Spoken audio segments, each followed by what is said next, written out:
कॅपराऊंड 2चं जे college allotment आहे ते आज डिक्लेअर होणार आहे आणि सगळ्या मुलांच्या आवडीचा प्रश्न की अलॉटमेंट कधी डिक्लेअर होणार आहे। लास्ट इयर हे जे अलॉटमेंट होतं कॅपराऊंड 2चं ते दुपारी 12:15 डिक्लेअर झालं होतं। मग यावर्षी आपलं जसा हा युज्युअल टाईम सुरू आहे की संध्याकाळी 5 ते रात्री 9च्या दरम्यान ते अलॉटमेंट डिक्लेअर होईल आणि त्यानंतर तुमचं जे अलॉटमेंट आहे ते तुम्हाला चेक करायचं आहे। सेम लिंक असते जी ओपन होते त्याच्यावरती तुमचा ॲप्लिकेशन ID EN26 आणि तुमचं जी काही डेट ऑफ बर्थ एंटर करायची आणि तुमचं कॅप 2चं जे प्रोव्हिजनल अलॉटमेंट आहे ते तुम्हाला समजेल। ठीक आहे, हा होता पहिला मुद्दा। मग आता जे अलॉटमेंट आज डिक्लेअर होणार आहे त्याच्यासाठी सगळ्यात महत्त्वाच्या 2-3 गोष्टी मी कव्हर करतोय आजच्या या व्हिडिओमध्ये। पहिली म्हणजे काय, मुलांच्या मनात प्रश्न आहेत की कॅप 3ला कसं जायचं, ओके तुम्हाला बेटरमेंट परत करावी लागते का, सीट ॲक्सेप्टन्स फी पे करावी लागते का, त्यानंतर खरंच या कॅपराऊंड 2मध्ये बेटरमेंट होण्याची पॉसिबिलिटी किती आहे, या सगळ्या गोष्टी आहेत ना त्या मी एक एक करून आजच्या व्हिडिओमध्ये कव्हर करतोय। एक तर पहिला मुद्दा म्हणजे काय, तर मी 4 केसेस एक्सप्लेन करतो। हे जे कॅपराऊंड 2चं अलॉटमेंट डिक्लेअर होणार आहे त्यानंतर 4 प्रकारचे विद्यार्थी असतात।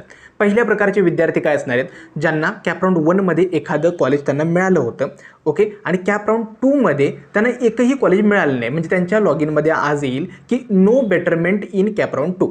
ओके, मग अशा प्रकारचे विद्यार्थी ज्यांना कॅपराऊंड 1मध्ये एखादं कॉलेज मिळालं होतं, कॅपराऊंड 2मध्ये त्यांचं बेटरमेंट झालं नाही आहे आणि त्यांना नो अलॉटमेंट इन कॅप 2 आलेला असेल, अशा प्रकारच्या विद्यार्थ्यांसमोर सुद्धा 2 ऑप्शन असणार आहेत, फ्रीज किंवा बेटरमेंट। हे लॉग इनमध्ये येतं तुमच्या, ओके, म्हणजे उद्यापासून 13 ते 17 ऑगस्टच्या दरम्यान 4 दिवसांचा वेळ दिला आहे, त्यामध्ये हे बटन दिसतं फ्रीज किंवा बेटरमेंट। जर त्यांनी फ्रीज केलं तर जे काही कॅप 1चं जे कॉलेज आहे ते त्यांचं सेफ आहे, तिथं जाऊन ते ॲडमिशन घेऊ शकतात, आणि बेटरमेंट केलं तर कॅपराऊंड 3ला पार्टिसिपेट करू शकतात।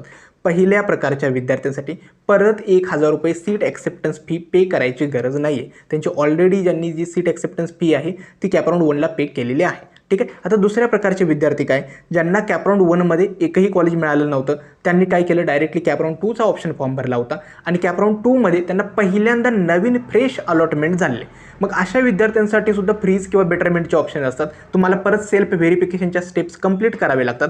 जे पहिल्या प्रकारचे विद्यार्थी होते ज्यांना कॅप 2ला एकही कॉलेज मिळालं नाही, कॅप 1ला मिळालं होतं, त्यांना सेल्फ व्हेरिफिकेशन वगैरे काही करावं लागणार नाही, सीट ॲक्सेप्टन्स फी पे करावी नाही। दुसऱ्या प्रकारचे जे विद्यार्थी आहेत ज्यांना कॅप 2ला फर्स्ट टाईम फ्रेश अलॉटमेंट मिळालं आहे, त्यांना फ्रीज किंवा बेटरमेंट चूज करावं लागतं, सेल्फ व्हेरिफिकेशन 4 स्टेप्स कंप्लीट करावे लागतात, 1000 रुपये सीट ॲक्सेप्टन्स फी पे करावी लागणार आणि ते अगेन ते कॅप 3ला पार्टिसिपेट पण करू शकतात किंवा फ्रीज करून कॅप 2च्या कॉलेजमध्ये ॲडमिशनसुद्धा घेऊ शकतात। ठीक आहे, आता तिसऱ्या प्रकारचे विद्यार्थी आहेत की ज्यांना कॅपराऊंड 1ला एखादं कॉलेज मिळालं होतं, त्यांनी बेटरमेंट केली, कॅप 2ला आले, कॅप 2चा ऑप्शन फॉर्म भरला आणि कॅप 2च्या ऑप्शन फॉर्ममध्ये त्यांना एक नवीन कॉलेज किंवा ब्रँच अपग्रेड झाली। म्हणजेच काय, कॅप 1ला एखादं कॉलेज आणि ब्रँच होती, त्यांना कॅप 2ला दुसरं कॉलेज मिळालं म्हणजे बेटरमेंट झाली, किंवा कॅप 2ला काय झालं, तेच कॉलेज मिळालं परंतु त्याची ब्रँच चेंज झाली म्हणजे बेटरमेंट झाली। मग अशा प्रकारच्या विद्यार्थ्यांनी लक्षात ठेवा, तुमचं कॅप 1चं जी सीट आहे ती ऑटोमॅटिकली कॅन्सल झाली, ठीक आहे, आणि कॅप 2ची जी सीट आहे ती आता तुमच्याकडे सेफ आहे। मग तुम्ही सुद्धा काय करू शकता, फ्रीज किंवा बेटरमेंट चूज करू शकता आणि तुम्ही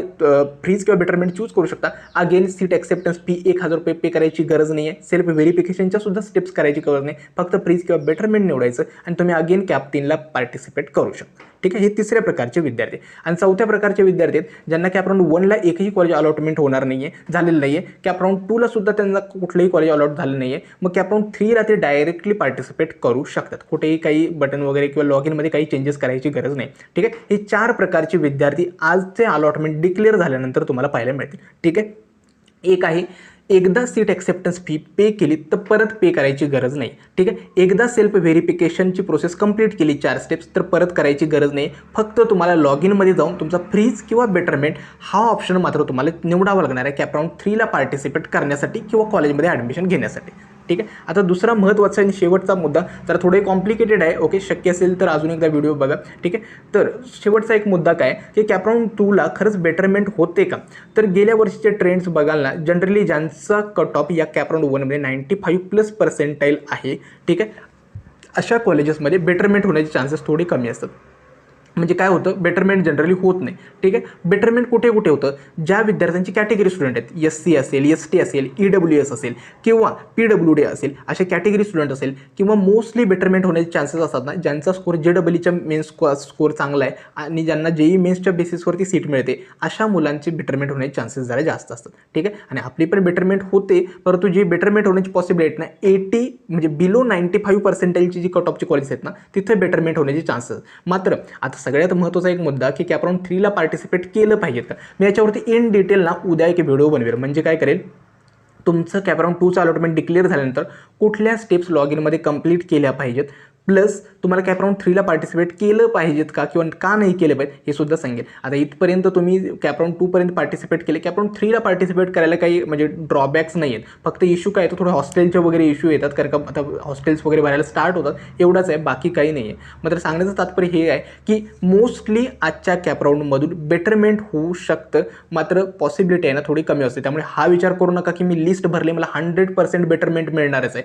भरपूर मुलांना बेटरमेंट होत नाही, मोस्टली होत नाही. ठीक आहे, तेच कॉलेज राहतं किंवा नो अलॉटमेंट इन कॅपराऊंड 2 येतं. त्यामुळे काळजी करू नका, जरी बेटरमेंट नाही झालं तुम्ही कॅपराऊंड 3 आणि कॅपराऊंड 4ला ट्राय करू शकता. ठीक आहे, हे मला तुम्हाला सांगायचं आहे. आय होप ही जी व्हिडिओ आहे तो समजला असेल. आणि आणखीन एक गोष्ट लक्षात ठेवा की प्रत्येक राऊंडला बेटरमेंट होणं कंपल्सरी नाही आहे. जनरली काय होतं, कॉलेजेसचे कट ऑफ कॅपराऊंड 2 नंतर ना कमी येतीलच याची पॉसिबिलिटी खूप कमी असते. का? कारण का सीट्सच वॅकंट नसतात, भरपूर सीट्स भरलेल्याच असतात, मुलांनी फ्रीज बेटरमेंट करून ठेवलेलं असतं. त्यामुळे जर सीट्सच वॅकंट नसतील तर ते कट ऑफ कमी येतच नाही. ठीक आहे, तरीसुद्धा मला वाटतं कॅपराऊंड 4पर्यंत नक्की ट्राय करा. काही ना काही फ्लक्च्युएशन्स होत असतात कट ऑफमध्ये, त्यामुळे आपण ट्राय करायला काही हरकत नाही. ठीक आहे, व्हिडिओ कसा वाटला हे देखील मला कमेंट सेक्शनमध्ये सांगा.